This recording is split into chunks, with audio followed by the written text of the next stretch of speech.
Seusai ditetapkan Komisi Pemberantasan Korupsi atau KPK sebagai tersangka, Gubernur Kalimantan Selatan yakni Sahbiri Nur alias Paman Birin mengajukan pra-peradilan.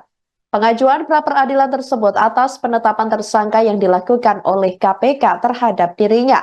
Sidang perdana gugatan pra-peradilan yang diajukan Sahbiri Nur akan digelar Pengadilan Negeri Jakarta Selatan pada Senin 28 Oktober 2024 mendatang.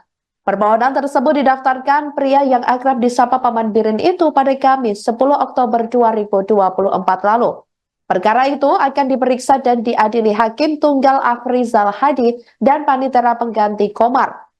Laman Sistem Informasi Penelusuran Perkara, Pengadilan Negeri Jakarta Selatan belum menampilkan petitum permohonan.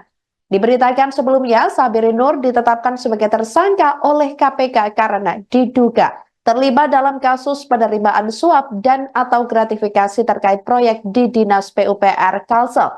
Ketua DPD Golkar Kalimantan Selatan itu diduga terlibat dalam pengaturan proyek di Dinas Pekerjaan Umum dan Penataan Ruang atau PUPR yang berasal dari dana APBD Pemprov Kalimantan Selatan tahun anggaran 2024. Sementara itu, Ketua Badan Pemenangan Pemilu atau Bapilu Golkar Kalimantan Selatan Poar Junaidi buka suara terkait ditetapkannya Gubernur Kalsel Sahbiri Nur sebagai tersangka. Diketahui, Sahbiri Nur merupakan Ketua DPD Partai Golkar Kalsel. Puar membantah bahwa Sahbiri Nur terlibat dalam kasus dugaan korupsi ini. Dia menduga nama Sahbiri Nur dipakai oleh anak buahnya untuk mendapatkan fee atau bayaran terkait proyek di Pemprov Kalsel.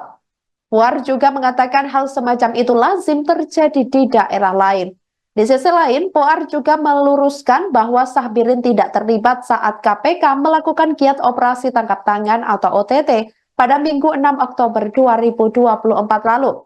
Dia mengatakan KPK hanya menjaring 6 orang saat melakukan OTT, termasuk 2 pejabat di Pemprov Kalsel, yaitu Kepala Dinas atau Kadis PUPR Pemprov Kalsel, Ahmad Solhan, dan Kepala Bidang atau Kabid Cipta Karya Dinas PUPR Kalsel, Yulianti Erlina. Sebagai informasi, total ada 7 tersangka yang ditetapkan KPK terkait kasus ini, termasuk Sahbiri Nur.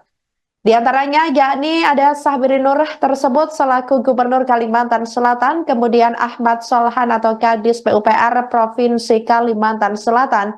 Selanjutnya Yulianti Erlina, Kabid Cipta Karya sekaligus PPK, Ahmad Bendahara Rumah Tahfidz Darussalam sekaligus pengepul uang atau fee.